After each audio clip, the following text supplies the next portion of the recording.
esta hora llega la revista de la tarde. Queda con ustedes su anfitrión, Iraín Torres.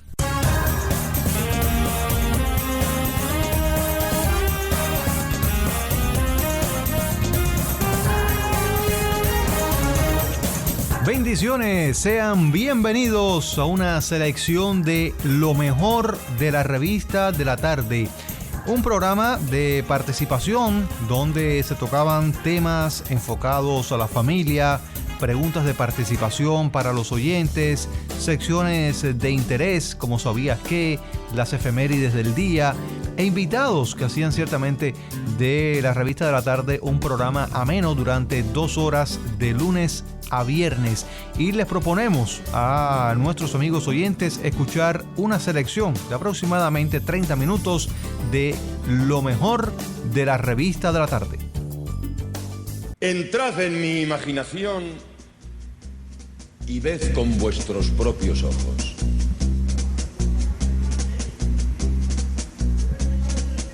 En un lugar de la Mancha, de cuyo nombre no quiero acordarme, no ha mucho tiempo que vivía un hacendado rural llamado Alonso Quijano.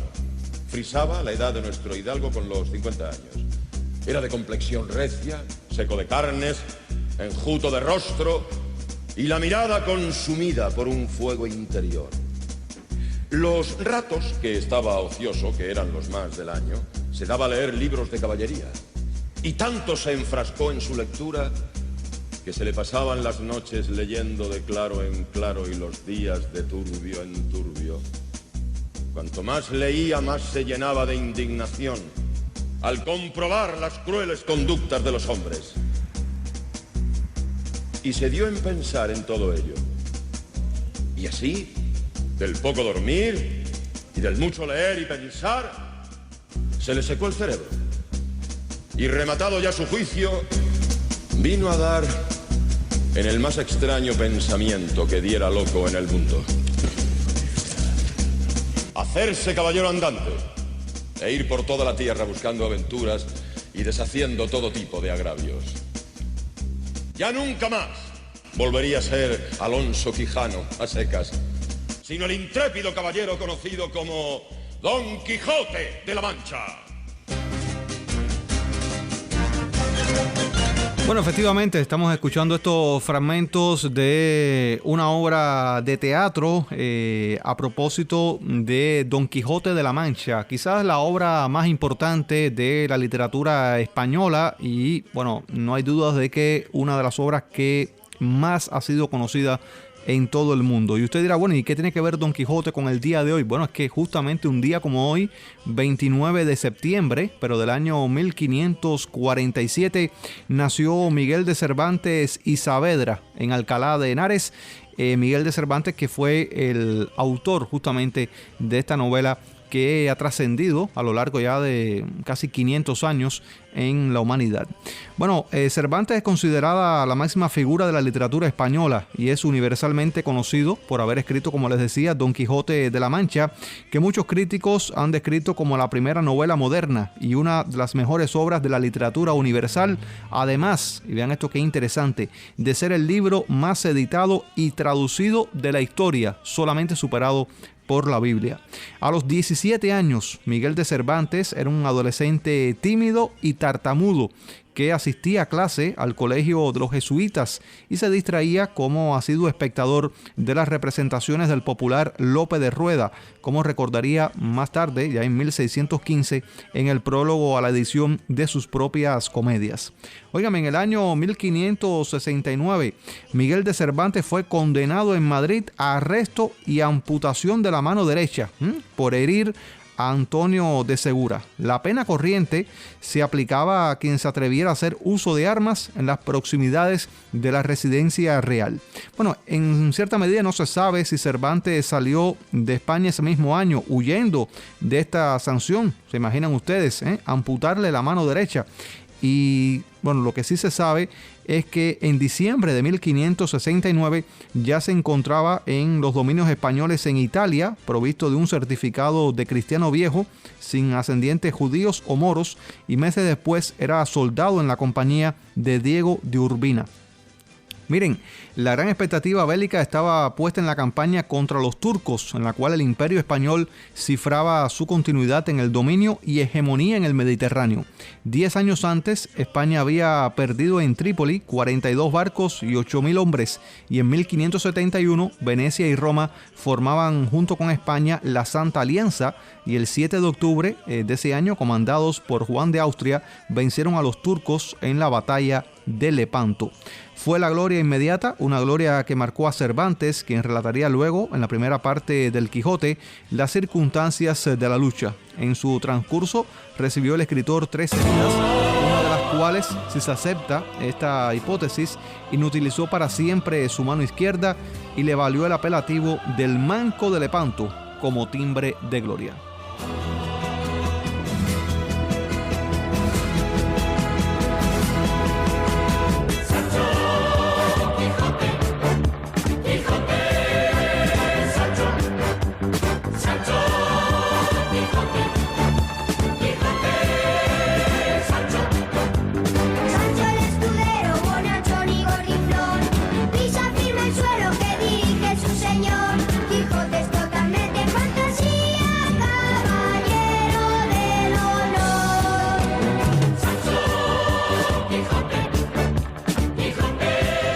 Bueno, las fuentes del arte de Cervantes como novelista son complejas. Por un lado, Don Quijote y Sancho son parodia de los caballeros andantes y sus escuderos. Por otro, en ellos mismos se exalta la fidelidad al honor y a la lucha por los débiles. En el Quijote, bueno, confluyen pues realismo y fantasía, meditación y reflexión sobre la literatura.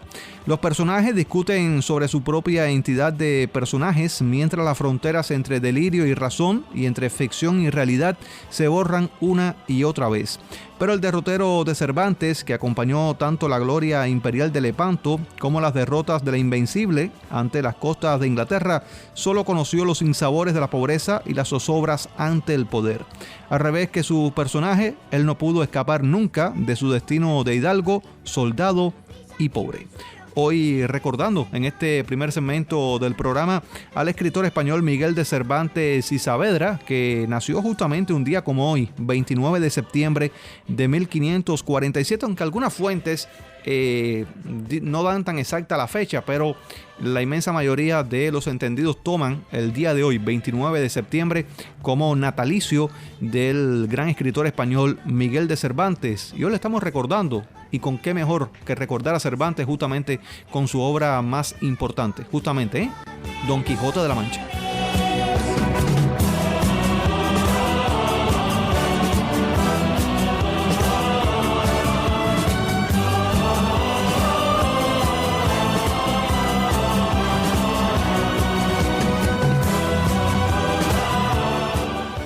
Ya regresamos con más de lo mejor de la revista de la tarde.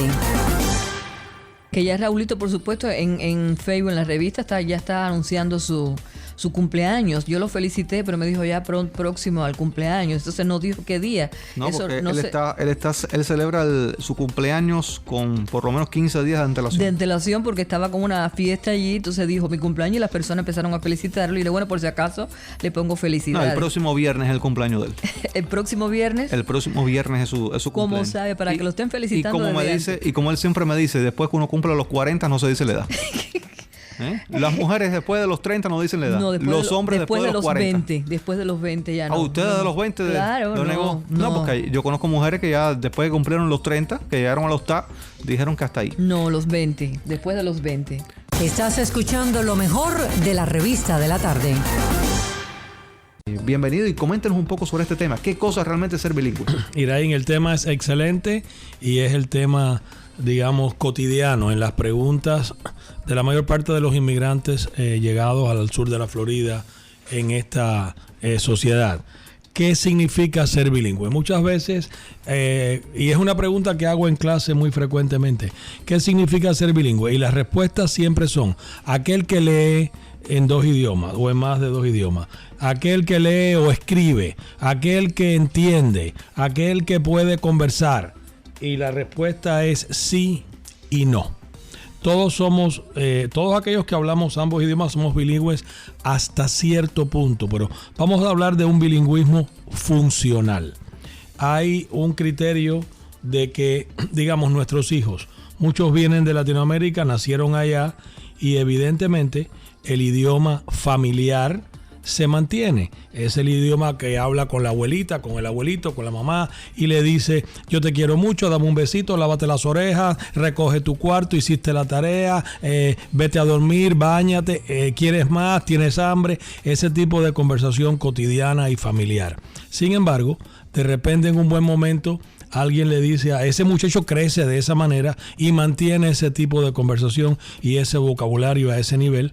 Efectivamente es un bilingüe familiar, pero de repente la cosa aprieta un poquito, entra a trabajar y le dicen: agarra el teléfono y habla con Lima o habla con Caracas o habla con Buenos Aires y diles que el envío que les íbamos a hacer está tarde, y ahí mismo se traba el paraguas. Se traba el paraguas porque entonces el uso de las preposiciones no está adecuado, las dicciones no están correctas. Es el muchacho que supuestamente habla español, pero que dice: si no tienes la respuesta, te espero y me llamas para atrás. Entonces, allá abajo en Latinoamérica, pues evidentemente no entienden qué significa te llamo para atrás, o utilizan anglicismos tales como no encontré parqueo en lugar de no encontré estacionamiento, cosas como esas. Y mucho más cuando extendemos la conversación a vocabularios un poquito más profesionales, como por ejemplo cuando nos sentamos a la mesa, y no significa que no manejemos ese vocabulario, pero existe un vocabulario receptivo, que es aquel que entendemos, y existe un vocabulario expresivo, que es aquel que utilizamos. El vocabulario receptivo siempre es mayor que el vocabulario expresivo. Y eso no significa que el estudiante o estos niños, hijos de latinos, no puedan hablar de qué cosa es un satélite, o qué significa Mercurio, Venus, la Tierra y los planetas del sistema solar, o vamos a hablar de los volcanes, o qué cosa es un cetáceo. Y de repente el papá y la mamá sí saben que es una ballena, pero el niño se quedó en blanco porque maneja ese vocabulario evidentemente en su segundo idioma, que para él es un segundo idioma, pero que se ha hecho más fuerte que el idioma materno, que es el idioma que mamó con la familia. ¿Cómo se logra eso? Muchas veces se entiende que si los padres son profesionales, el niño va a lograr eso, y la respuesta es no. Solamente se logra con la lectura. El vocabulario crece primero con la lectura y luego con el uso. Por tanto, es una de las razones por las cuales en programas anteriores han entrado preguntas a través de las plataformas mediáticas en relación con el cambio que ha estado haciendo Dade County Public Schools sobre la enseñanza del idioma español. Y durante muchos años el idioma español se enseñó como otro idioma cualquiera, como otra asignatura, donde había un libro y el libro tomaba técnicas o tópicos de la gramática y hablaba de yo canto, tú cantas, él canta, yo cantaré, tú cantarás, él cantará, etc. Pero de repente el vocabulario se quedaba allí. Cuando empezábamos a hablar de qué cosa es una valencia química, qué cosa es un protón, un neutrón, cualquiera de esos otros vocabularios un poco más allá de la conversación cotidiana, pues ya no hay. Por tanto, el profesor se limitaba a ese vocabulario estricto de español limitante. Ahora la nueva idea es que lo que se llama Teaching Across the Curriculum, que el profesor va a hablar en su nuevo idioma para que sea realmente un bilingüe total. Y esta va a ser mi respuesta final. Cuando el profesor no solamente dé la conjugación del español y las acentuaciones y todo lo demás que conocemos, sino matemática en inglés y en español, geografía en inglés y en español, química en inglés y en español, y así sucesivamente. Importante. Muy importante para que el vocabulario crezca realmente en todas las ramas. Y la última respuesta, que fue lo que Iraín preguntó, ¿qué significa ser bilingüe? Es específicamente esto: poder manejar ambos idiomas o todos los idiomas que podamos conversar, sin recordar, esta es la respuesta, sin recordar cuál fue de dónde salió la información. Y el ejemplo es muy interesante. Si a usted, y usted habla ambos idiomas, a usted le entregan en este momento un artículo sobre los elefantes que está escrito en inglés, y usted lo lee y lo entiende. Y le entregan otro artículo de otro periódico que sobre las mariposas, y usted lo lee y como habla español también lo entiende. La pregunta es, cuando pasen 6, 7, 8, 9, 10 meses o un año, y yo le hablo de las mariposas o le hablo de los elefantes, usted va a recordar la información. Si usted recuerda en qué idioma lo leyó, no estamos siendo tan bilingües, porque nuestro cerebro es un receptor de información, algo así como el tanque de la gasolina. No importa si usted le echa medium, premium o la básica, es gasolina. Ahora, yo puedo recibir información sobre elefantes o mariposas o satélites en cualquier idioma y voy a guardar esa información. Y luego voy a hablar en cualquiera de los idiomas. Ese es un bilingüe. El que puede lo mismo recibe información en cualquier idioma y la da en cualquier otro idioma porque tiene vocabulario suficiente para ello. No sé si he respondido tu pregunta. Hay mucho más por donde cortar. Y entonces yo creo que el mensaje sería, como bien usted decía, la lectura. La lectura y un tema un poquito más sociológico. Vamos a no intentar sustituir al profesor de inglés en la casa y vamos a no intentar utilizar a nuestros niños como nuestros profesores de inglés, porque nuestro inglés no está al nivel de ese niño. Primero, ese niño no es un profesor, por tanto su pedagogía no está al nivel de una posibilidad. Segundo, su capacidad de explicar lo va a frustrar porque la madre o el padre no hablan inglés al nivel, a lo mejor sí, pero cuando hay dificultades, digamos, de dicción, ese niño se frustra cuando el padre o la madre, que hablan muy bien español, le limitan el acceso al idioma original y lo quieren utilizar como un entrenamiento del nuevo idioma porque la madre o el padre quieren practicar con el hijo. Eso frustra al muchacho porque está oyendo una pronunciación o una dicción que él sabe que no es la correcta, y el padre y la madre pueden ser conversadores funcionales, o sea, todo el mundo los entiende,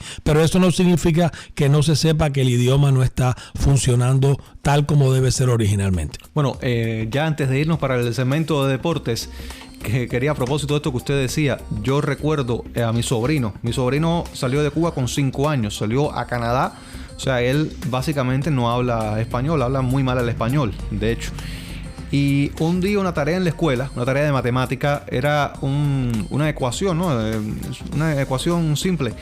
Y yo traté de explicársela, pero obviamente me costaba trabajo en inglés explicarle cómo llegar a la solución de la ecuación. Y para mí era muy fácil hacerlo en español, pero él no entendía la explicación que uno le estaba dando en español. Ahí tienes el caso perfecto.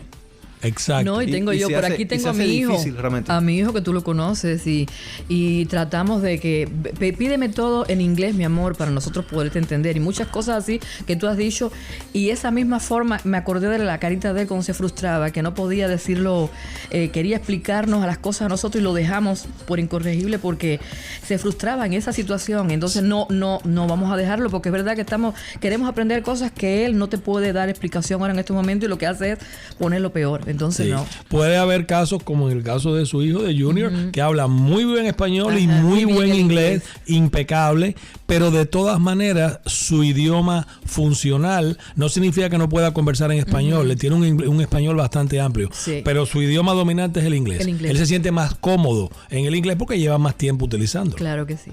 Bueno, entonces, profesor, realmente un placer haberlo tenido por acá. Gracias, Iraín. Yo espero que mañana usted con su auto color rojo, su auto pequeño color rojo, no vuelva a estar por Biscayne Boulevard. Y no tenga que hacer una U. Sí, ayer andaba usted por Miami Lakes. Nosotros esperándolo aquí en los estudios. Ya oí que me andabas persiguiendo con la cámara y todo lo demás. Sí, usted no vio la cámara, pero nosotros lo estábamos viendo. No, detrás de la cámara vino la policía.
Bueno, así concluye esta selección de lo mejor de la revista de la tarde, y desde ya lo estamos invitando para que vuelva nuevamente a escucharnos a través de esta emisora para seguir compartiendo estos muy buenos momentos vividos en este programa, que en definitiva es el programa de la familia de nuestra emisora. Yo soy Iraín Torres, gracias por escucharnos y hasta la próxima.